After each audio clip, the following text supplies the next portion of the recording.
আজকের ভিডিওটা যারা বিগিনার আছো তাদের জন্য অনেক বেশি হেল্পফুল হবে।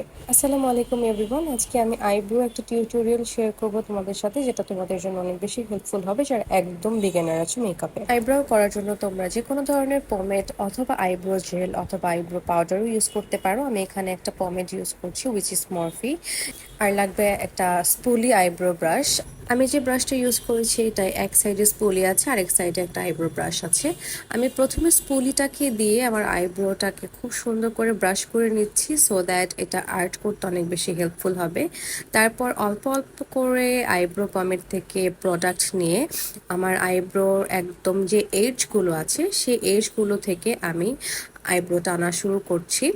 তোমরা দেখতেই পাচ্ছ খুবই হালকা হালকা করে দিতে হবে এবং অল্প অল্প করে প্রোডাক্ট দিতে হবে। একেবারে অনেক বেশি প্রোডাক্ট নিয়ে নিলে কিন্তু সেটা দেখতে খুবই আনন্যাচারাল লাগবে। আমি এখানে একটা জিনিস ডিসক্লেমার করতে চাই, that is I am not a makeup artist. আমি যেটা করছি সেটা হচ্ছে একদম আমার এক্সপিরিয়েন্স থেকে and how I do my makeup, I do my eyebrow. So আমার এত বেশি মোটা আইব্রো পছন্দ না, আমি একটু চিকন করে করতে পছন্দ করি। এখানে তোমাদের একটা ইম্পর্টেন্ট ইনফরমেশন দিই। এখানে যে শার্পটা হবে আইব্রোর উপরে, সেই শার্পটা হবে হচ্ছে তোমরা দেখতে পাচ্ছ যে ডিরেকশনে আমি নিয়েছিলাম একদম নাকের কাছ থেকে ব্রাশটাকে ধরলে চোখের এই পর্যন্ত তোমরা এখান থেকেই শার্পটা মানে যে অ্যারোটা আছে ব্রাও আউট করে সেই অ্যারোটা বা ওই দাগটা তোমরা টানতে পারো। আমি জানি না আমি কি ভালো করে বুঝাতে পারছি কিনা, কারণ আমি কখনো এই ধরনের ভাবে বুঝাইনি কাউকে। সো আমি যেভাবে পারছি তোমাদেরকে ওভাবে বলছি, আই হোপ তোমরা দেখে বুঝে নিবা। অ্যান্ড আইব্রোটা কতটুকু বড় করতে চাও এটা তোমাদের উপর ডিপেন্ড করে। একদম চোখের একদম লাস্ট সাইড থেকে নাকের এই বরাবর পর্যন্ত তোমরা সেই আইব্রোটাকে লাস্টিং করতে পারো। আমি এত বেশি বড় করছি না, আমি একটু ছোটই করি। আর এই ভিডিওতে স্পেশাল আমি আরেকটু বাড়িয়েছি, তোমরা হয়তো বুঝতে পেরেছো। তারপর একদম ফার্স্টের যে এইজটা আছে এটাকে ভালো করে ফিল করে দিতে হবে।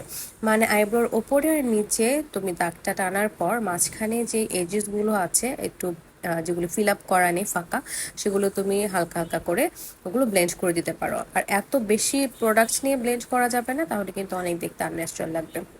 লাইন করা হয়ে গেলে আমি স্পুলি দিয়ে আবার একটু ভালো করে ব্রাশ করে নিচ্ছি, যাতে সবকিছু একদম সুন্দর করে ফিল আপ হয়ে যায় আর সব এজেসগুলো যাতে ফিল হয়ে যায়। তারপরে হচ্ছে এখন এটাকে শার্প করার জন্য যে ব্রাশটা তোমরা ইউজ করবে সেটা দেখাচ্ছি। আমি এখানে অনেক ধরনের ব্রাশ তোমাদেরকে দেখিয়ে দিচ্ছি, সবই ফ্ল্যাট ব্রাশ। এগুলো হচ্ছে তোমরা মেনলি যে কোনো কিছু শার্প করার জন্য ইউজ করতে পারো। যেমন আমি এই ছোট ব্রাশটা সবসময় আইব্রো শেপ করার জন্য শার্প করার জন্য ইউজ করি। আর আজকে আমি হচ্ছে এই বড় ব্রাশটা ইউজ করব। তোমরা দেখতে পাচ্ছ এখানে 4টা ব্রাশ কিন্তু 4 রকম, কিন্তু অলমোস্ট কিন্তু সেম ফ্ল্যাট ব্রাশ। তো যত বেশি শার্প হবে তত বেশি আইব্রোটা ডিফাইন করতে ইজি হবে। তো আমি এই ব্রাশটা আজকে নিয়ে নিয়েছি অ্যাজ ইউজুয়াল। আর এখানে আমি ইউজ করছি হচ্ছে একটা concealer which is yellow undertone. তোমরা অবশ্যই চেষ্টা করবে তোমাদের নিজের আন্ডারটোনের কনসিলার ইউজ করতে। আর অ্যাজ ইউ ক্যান সি আমি অনেক অল্প কনসিলার নিয়েছি। আর ঠিক এইভাবে তোমরা দেখতে পাচ্ছ ভিডিওতে অল্প অল্প করে আইব্রোর নিচে দাগ টেনে আইব্রোটাকে ডিফাইন করতে হবে। এখানে একটা জিনিস খেয়াল রাখতে হবে, একেবারে উপরে উঠে যাওয়া যাবে না আর একেবারে নিচে নামা যাবে না। এবং দেখতেই পাচ্ছ আমি যেভাবে করছি একদম আস্তে আস্তে করে, এত তাড়াহুড়া না করাটাই ভালো। যেহেতু আমি ভিডিও করছি এই জন্য আমার লাইটিংয়ে একটু প্রবলেম হচ্ছে।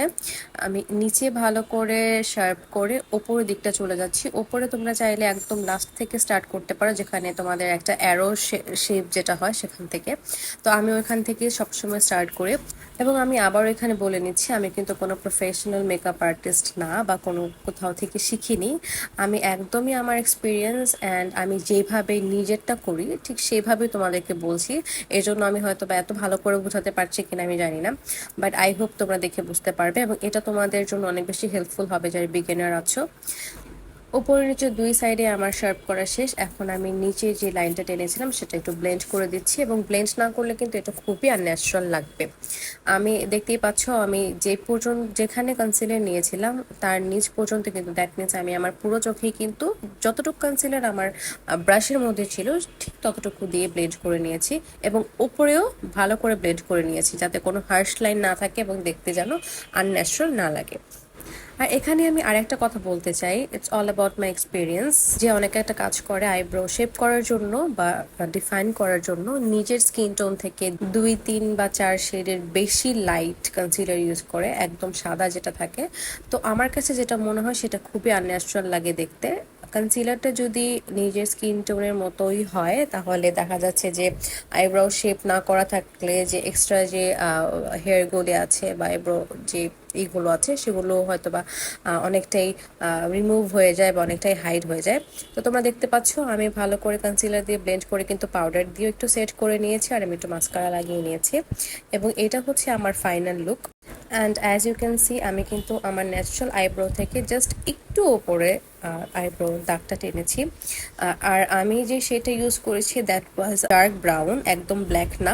এবং আমি একটু ডার্ক ব্রাউনটা ইউজ করতে পছন্দ করি, আমার কাছে মনে হয় যে ব্ল্যাকটা হয়তো আমাকে মানায় না। So that is my final look. I hope তোমরা যারা বিগিনার আছো তাদের অনেক বেশি হেল্প হবে। আর আমি তো বিগিনার না আলহামদুলিল্লাহ এখনো, বাট তাও আমি প্রত্যেকটা ভিডিও দেখে অনেক কিছু শিখতে পারি। আমার কাছে মনে হয় যে নতুন নতুন অনেক কিছু শেখা যায়, এক একজনের স্টাইল বা এক একজনের ওপিনিয়ন আলাদা থাকে। তো দ্যাট ইজ ফর টুডে। তোমরা যদি এরকম ভিডিও চাও আমাকে কমেন্ট করে জানাতে পারো, আমি চেষ্টা করবো এই ধরনের আরো কিছু কিছু ছোট ভিডিও করতে, এবং টিউটোরিয়ালটা তোমাদের কেমন লেগেছে সেটাও আমাকে জানাতে পারো। Thanks for watching. Don't forget to like my page. Bye.